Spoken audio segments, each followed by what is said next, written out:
ఈ దాడుల్లో ఓ కారు అద్దాలు ధ్వంసమయ్యాయి. 14వ మైలు దగ్గర ఈ ఘటన చోటు చేసుకుంది. ముంపు గ్రామాల పరిశీలనకు బయలుదేరారు పెదకూరపాడు మాజీ ఎమ్మెల్యే నంబూరి శంకర్రావు. అయితే ఈ ఉద్రిక్తతల నేపథ్యంలో గుంటూరుకు వెళ్ళిపోయారు నంబూరు.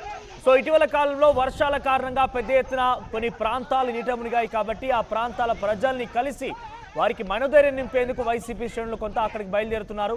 ఈ నేపథ్యంలోనే వైసీపీ శ్రేణులను అడ్డుకోవాలనే ఒక పిలుపునిచ్చింది టీడీపీ శ్రేణులు ఏకంగా కర్రలతో వైసీపీ మాజీ ఎమ్మెల్యే నంబూరి శంకర్రావు కారుపై దాడికి దిగారు. ఆ దాడిలో నంబూరి శంకర్రావు కారు అద్దాలు ధ్వంసమయ్యాయి. దీంతో ఉద్రిక్తత వాతావరణ నేపథ్యంలోనే పోలీసులు ఆయన తిరిగి గుంటూరుకు పంపించేశారు.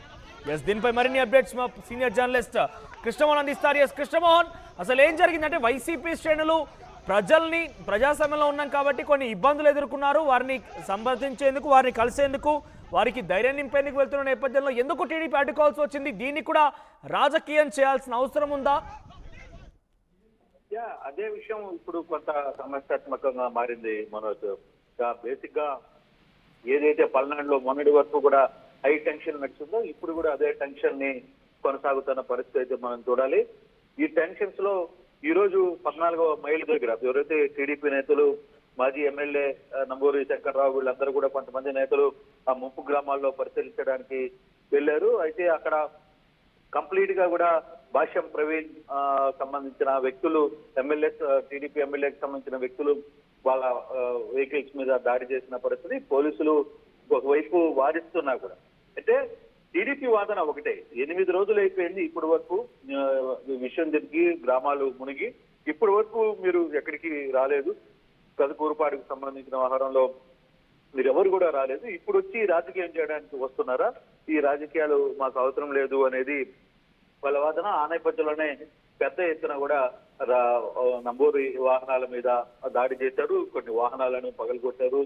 పోలీసులు చూస్తా ఉన్న పరిస్థితి, అడ్డుకునే ప్రయత్నం చేసినప్పటికీ కూడా టీడీపీ శ్రేణులు ఎక్కడ ఆగకుండా వైసీపీ శ్రేణుల మీద దాడులు చేశారు. అయితే తర్వాత ఈ వ్యవహారంలో కొంత టెన్షన్ వాతావరణం ఉండేసరికి నంబూరి వెంకటేశ్వరరావు కూడా అక్కడి నుంచి బయలుదేరి గుంటూరుకు వెళ్ళిపోయారు. ఇటువంటి టెన్షన్స్ లో అక్కడ ఉండడం మంచిది కాదనుకొని ఆయన కూడా వెళ్ళారు. తర్వాత గుంటూరుకి మరి కాసేపట్లో గుంటూరుకు చేరుకునే ప్రయత్నం చేస్తున్నారు ఆయన. పోలీసులు అక్కడున్న మిగతా వాళ్ళని శాంతింపజేసే పరిస్థితి అయితే ఉంది. అయితే నిన్న వరకు మాచర్లలో జరిగిన పల్నాడు సంబంధించిన సంఘటన ప్రతిరోజు ఏదో ఒక టెన్షన్ వైసీపీ టీడీపీ జరుగుతుంది. మధ్యకాలంలో సునీల్ రామకృష్ణారెడ్డి అరెస్ట్ కావడం తర్వాత దాదాపుగా ఒక 2-3 నెలలు ప్రశాంతంగా ఉన్న తర్వాత ఇప్పుడు మళ్ళీ భాష్యం ప్రవీణ్ అండ్ వర్సెస్ నంబూరి మధ్య ఇష్యూ, పెదకూరుపాడు ఇష్యూ తేలింది. పల్నాడు జిల్లా మొత్తం కూడా హైలైట్ అయింది.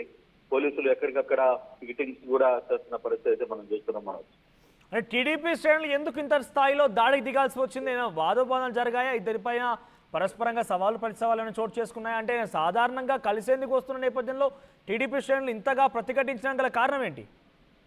టీడీపీ శ్రేణుల వాదన ఒకటే, 8 రోజుల పాటు ఈ ఇష్యూ అంటే ఫ్లడ్స్ వచ్చి తర్వాత పల్నాడు కావచ్చు, లేకపోతే పెదకూరుపాడు కావచ్చు, ఇతర ప్రాంతాల్లో మొత్తం కూడా గుంటూరు జిల్లాలో కొన్ని ప్రాంతాల్లో అక్క గ్రామాలు కావచ్చు, అవన్నీ కూడా మునిగిపోతే ఇప్పుడు వరకు రాని వైసీపీ నేతలు ఈ రోజు ఎందుకు వస్తున్నారు? మీరు వచ్చి ఇక్కడ కొత్త రాజకీయాలు చేయడానికి వస్తున్నారా అనేది టీడీపీ వాదన. దాన్ని మొదటే వాళ్ళు నిన్న చెప్పారు అనౌన్స్మెంట్, మీరు రావద్దు, మీరు వస్తే మేము అడ్డుకుంటామని కూడా టీడీపీ నేతలు నిన్న హెచ్చరించారు. అయినప్పటికీ కూడా వైసీపీ మాజీ ఎమ్మెల్యే వీళ్ళందరూ కూడా వచ్చిన పరిస్థితి అయితే ఉంది. దాంతో ఇక అక్కడ ఆల్రెడీ కొంతమంది శ్రేణులు 14వ మైల్ దగ్గరికి వచ్చిన నేపథ్యంలో ఇమీడియట్ గా ఆ శ్రేణుల మీద దాడి చేసిన పరిస్థితి అయితే జరిగింది. పోలీసులు ప్రస్తుతం కొంత కంట్రోల్ చేస్తున్నప్పటికీ కూడా కొంత ఉద్రిక్త వాతావరణం అయితే కొనసాగుతోంది. ప్రస్తుతం కంట్రోల్లోకి వచ్చిన వైసీపీ నేతలు కూడా అక్కడికి చేరుకునే అవకాశం ఉంది, పరస్పరంగా దాడులు జరిగే అవకాశం ఉంది కాబట్టి ప్రస్తుతం ఆ సిచ్యువేషన్ కంట్రోల్లోకి వచ్చిందా? పోలీసు ఎవరిపైన కేసులు నమోదు చేశారు? సిచ్యువేషన్ అయితే కంట్రోల్లో ఉంది. కారణం ఏంటంటే అక్కడ నంబూరి వెంకటేశ్వరరావు కూడా అక్కడి నుంచి నంబూరి సంస్థలు అక్కడి నుంచి కూడా బయలుదేరి వచ్చేసారు. సో ఆయన అక్కడి నుంచి బయలుదేరి గుంటూరుకు వచ్చేసారు కాబట్టి ఇంకా పెద్ద టెన్షన్ లేదు. అక్కడ స్థానిక కార్యకర్తలను కూడా వైసీపీ వాళ్ళను కూడా అక్కడి నుంచి పోలీసులు కొంత సర్ది చెప్పి పంపించేసిన పరిస్థితి. కొంత టెన్షన్ వాతావరణం ఉన్నప్పటికీ కూడా అదనపు బలగాలు అక్కడ చేరుకుంటున్నాయి. అయినప్పటికీ పోలీసులు అప్రమత్తంగానే వ్యవహారాన్ని అయితే చూస్తున్నారు. ఫర్దర్ గా ఏం జరగబోతుంది ఏంటి అనేది చూడాలి. ఇది కృష్ణమోహన్, ఇక్కడ విజువల్స్ లో చూస్తుంటే కొంత పోలీసుల సమక్షంలోనే ఈ దాడులు జరుగుతున్నాయి. పోలీసులు అక్కడ నిల్చొని ఉన్నారు, వారిని అడ్డుకునే ప్రయత్నం చేస్తున్నారు దాడి చేసేవారిని. కానీ వాళ్ళు ఏమాత్రం కూడా వినకుండా వెళ్ళి కర్రలతో కారుపై దాడి చేశారు. ఈ నేపథ్యంలో వాళ్ళ కళ్ళ ఎదుటే జరిగింది కాబట్టి వారిపై ఎప్పుడైనా కేసులు నమోదయ్యాయా? ఈ సంఘటన ఇప్పుడే జరిగి కూడా ఒక 10 నిమిషాలు అవుతుంది. ఈ సంఘటన విషయంలో కొంత శంకర్రావు సంయమనం పాటించారనేది మనకు అర్థమవుతున్న పరిస్థితి అయితే ఉంది. కానీ ఏదేమైనా ఇప్పుడు జరిగిన ఇన్సిడెంట్ మీద కేసులు, తర్వాత కంప్లైంట్ ఇవ్వాలి, దాని తర్వాత ఫర్దర్ గా ఆ ప్రాసెస్ ఇంకా చాలా లేట్ గా అయ్యే పరిస్థితి. కానీ ముందు ఎక్కడికక్కడ దీన్ని కంట్రోల్ చేయాలి, అక్కడ పరిస్థితిని ఉద్రిక్తను తగ్గించే ప్రయత్నం అయితే పోలీసులు ఆ పని మీద ఉన్నారు. టీడీపీ శ్రేణుల్ని కొంత సముదాయించే ప్రయత్నం చేస్తున్నారు. అలాగే వైసీపీ శ్రేణులను కూడా ఈ సమయంలో అనవసరంగా మీరు ఇక్కడికి వస్తే మళ్ళీ గొడవలు అవుతాయి కాబట్టి మీరు రావద్దని చెప్పి వాళ్ళు కూడా చెప్తున్నారు. చూడాలి ఇంకా తర్వాత ఫర్దర్ గా ఏ విధంగా ఈ మూవ్మెంట్ టర్న్ తీసుకుంటుంది, ఏ విధంగా ఈ వ్యవహారం ముందుకు వెళ్తుందో చూడాల్సిన పరిస్థితి అయితే ఉంది. Right Krishnamohan, thank you for the update. So మొత్తం మీద పల్నాడు జిల్లాలో ఎన్నికల నేపథ్యంలో ఎటువంటి దాడులు జరిగాయి, ఎటువంటి ప్రతిఘటన జరిగింది, ఎంత విధ్వంసం జరిగిందో మనం చూసాం. సుమారుగా ఎన్నికల తర్వాత ఒక వారం రోజుల పాటుగా పల్నాడు అనే విషయం ప్రతి చోట కూడా తెలుగు రాష్ట్రాల్లో పెద్ద ఎత్తున సంచలనంగా మారింది. పల్నాడు ప్రజానికం ఏ స్థాయిలో అక్కడ పరస్పరంగా వైసీపీ టీడీపీ మధ్య వాదోపాలు జరిగాయి, గొడవలు జరిగాయి చూసాం.